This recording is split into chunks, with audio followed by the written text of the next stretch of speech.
Good morning. It's Friday, July 12th.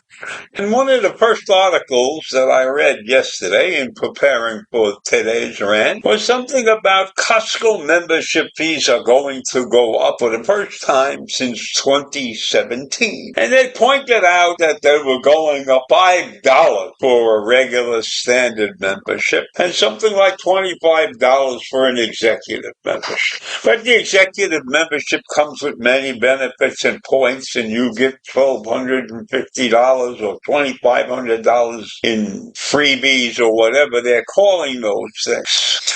But I didn't understand why the membership fee had to go up with respect to the implication that people were loaning their cards to non-members, which is wrong. But the card has a picture on. I checked my Costco card, and it has a picture on. So if somebody's going to Costco and using my membership card or somebody else's membership card, and my picture is on it, and every time I go to the cash out place, because I usually use individual cash out, I don't go to a register, I sign myself out, there's a young lady or a young man standing there, and they are checking my card.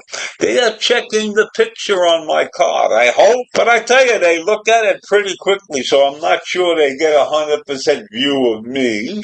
But in any event, Costco is raising their fees in order to protect themselves against customers who didn't pay for membership. But that's their own fault. The people who get a Costco card from a friend or a relative and use it are getting through the store on some sloppy security person's job. Because when I show them my Costco card, they really don't take a real hard look at it. You're standing online waiting to get to one of the checkout places, which is what I do, and they check out and they look at my card quickly, so I'm not sure 100% that they can recognize me, and the card has a very small picture of me. So I think that while it's okay in my mind for Costco to raise their membership fees, because that's business, and after a while, costs go up. Costco has to keep giving their employees raises and things like that, and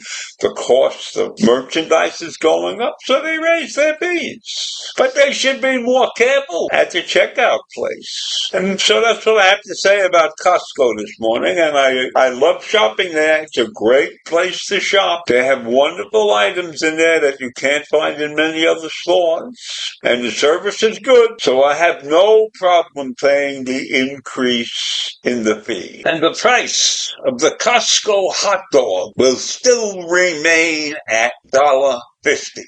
Now on the national front, we come to the situation that Joe Biden is in, where many want him to drop out of the race. And one of the people who has expressed that desire has been the actor George Clooney.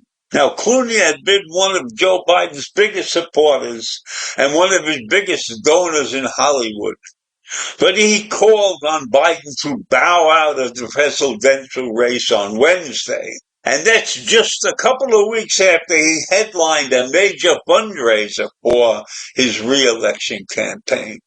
And he said openly, I love Joe Biden as a senator, as a vice president, as a president. I consider him a friend, and I believe in him. But then Clooney added that he saw the Joe Biden at the June 15th fundraiser, and that included President Obama, and he was not the big Joe fucking deal. He was not the big deal of 2020. He wasn't even the Biden of 2020, he said. He's not the same man we all witnessed. He was a different man at the debate when he was fumbling around and faltering and his disastrous performance on June 27th. Now, this statement by Clooney is a disastrous assessment of Biden's current state. He's claiming that the way the president presented himself during the debate, which the White House and the Biden campaign have alternatively blamed on a cold and a tiring traveling schedule. And he said it was not an aberration.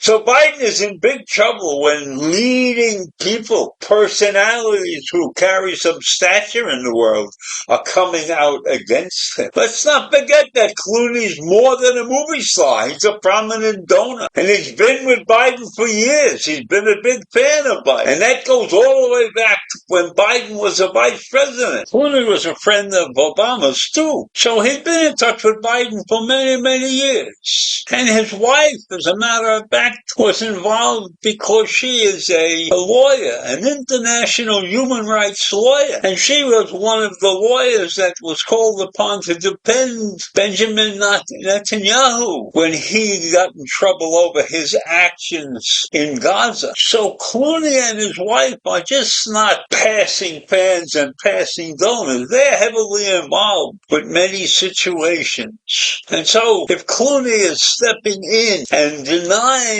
his contribution monetarily and support to Biden, it's something that the Biden fans have to look at and recognize that Clooney was not enthusiastic about Biden running for re-election. And this incident, this group, is more than just Clooney. There's a handful of Democrats who have also publicly demanded that Biden step aside. And that involves concern about his appearance and his mental acuity. Now, I recognize the fact that Biden is smart enough to surround himself with the right people he can depend on, and people who don't look for publicity. And they will work hard to him under the covers, as they call it. But is that enough? Is that really enough for the general public to re-elect? I don't know. And this whole thing, this entire situation brings me back to the way we arrive at presidential candidates now. I wish we should go back to the convention action, where the Republicans got together and the Democrats got together and they nominated the candidate instead of having these presidential primaries. I think the presidential primary is a disservice to this country. I am in favor of going back to the good old days. A bunch of guys sitting around a room